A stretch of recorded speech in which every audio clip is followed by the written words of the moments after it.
किसानों के साथ सरकार ने की बात। 3 कृषि कानूनों के खिलाफ धरने पर बैठे किसानों से केंद्र सरकार आज बातचीत की। सरकार की तरफ से बैठक के लिए किसानों को निमंत्रण दिया गया था। दोपहर 3 बजे से शुरू हुई इस बैठक में केंद्र सरकार की तरफ से अगुवाई कृषि मंत्री नरेंद्र तोमर ने की। वहीं उनके साथ रेल मंत्री पीयूष गोयल, सोम प्रकाश भी बैठक में शामिल हुए। खत्म होगा किसानों का आंदोलन। किसानों के आंदोलन को मिल रहे समर्थन को देखते हुए मोदी सरकार की कोशिश है कि किसानों का आंदोलन आज खत्म किया जाए। बताया जा रहा है कि सरकार ने बिना किसी शर्त के किसानों से बातचीत के लिए कहा है। वहीं किसानों को भी उम्मीद है कि सरकार उनकी मांगों को लेकर कोई बेहतर रास्ता निकालेगी। एमएसपी पर गारंटी की मांग। सरकार के साथ बैठक में किसानों की प्रमुख मांग एमएसपी को लेकर गारंटी देने को है कि इसे खत्म नहीं किया जाएगा। किसानों को अंदेशा है कृषि बिल आने के बाद एमएसपी को खत्म कर दिया जाएगा और फसल बेचने के लिए बड़े उद्योगों पर निर्भर रहना होगा। बता दें, पंजाब में बड़ी संख्या में किसान एमएसपी पर ही अपनी फसल बेचते हैं। यूपी उत्तराखंड के किसान करेंगे कृषि मंत्री से मुलाकात। पंजाब के किसान संगठनों से बैठक के बाद अब यूपी, उत्तराखंड, दिल्ली और हरियाणा के किसान भी कृषि कानून को लेकर साथ आ गए हैं। बताया जा रहा है कि चारों राज्य के किसानों के संयुक्त संगठन भारतीय किसान यूनियन शाम 7 बजे कृषि मंत्री से मुलाकात करेंगे। बैठक में किसान अपनी बात कृषि मंत्री के सामने रखेंगे। हरियाणा यूपी बॉर्डर पर धारा 288 लागू। कृषि कानून के खिलाफ किसानों के आंदोलन को देखते हुए यूपी हरियाणा बॉर्डर पर सरकार ने धारा 144 लागू कर दी है। वहीं इस कानून के खिलाफ किसानों ने धारा 288 के पोस्टर लगा दिए हैं। किसानों के अनुसार धारा 288 का मतलब बॉर्डर पर किसानों के अलावा सभी का प्रवेश पर रोक है। तेजस्वी का आरोप, जंगलराज के महाराज चुप क्यों। बिहार में नीतीश सरकार की वापसी के बाद हर दिन हत्या लूट की खबरें सामने आ रही है, जिसको लेकर तेजस्वी यादव ने कहा है कि बिहार में कानून व्यवस्था समाप्त हो, अपराधियों का गुंडा राज स्थापित हो गया है। उन्होंने पीएम मोदी से पूछा कि शायद आप इसी जंगल राज की कल्पना करते थे। उन्होंने पूछा कि इस पर जंगल राज के महाराज चुप क्यों हैं। पत्नी और 5 बच्चों को हथियार से काटा।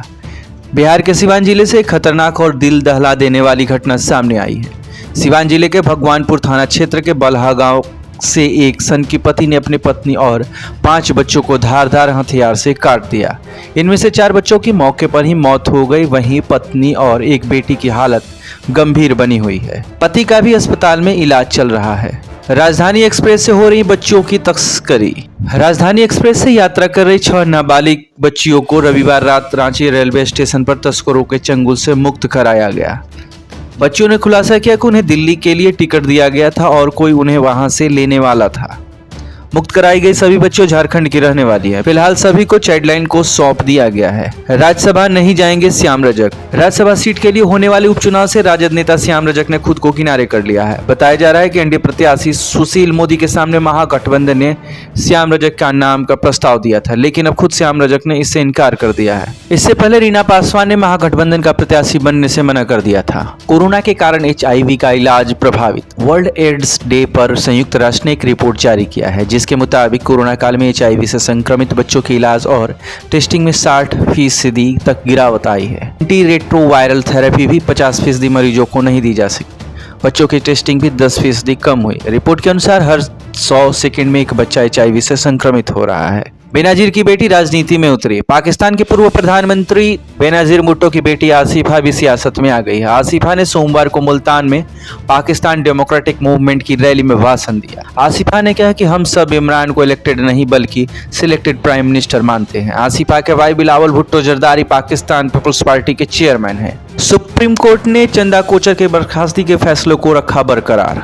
सुप्रीम कोर्ट ने ICICI के CEO और MD के पद पर से चंदा कोचर के बर्खास्तगी के फैसले को बरकरार रखा है।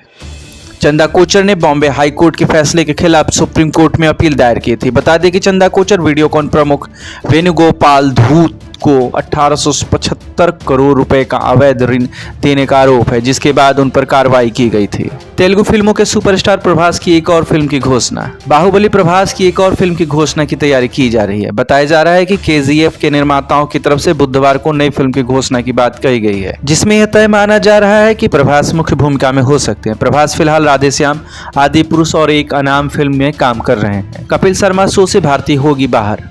टीवी के लोकप्रिय कार्यक्रम द कपिल शर्मा शो से कॉमेडियन भारती सिंह को बाहर का रास्ता दिखाया जा सकता है। बताया जा रहा है कि ड्रग्स मामले में भारती और उनके पति हर्ष की संलिप्तता सामने आने के बाद सोनी चैनल कार्यक्रम के साथ किसी भी प्रकार का विवाद नहीं रखना चाहती। हालांकि कार्यक्रम के निर्माताओं की तरफ से ऐसी किसी बात से इनकार किया गया है। US क्रिकेट लीग में खेलेगी शाहरुख की KKR।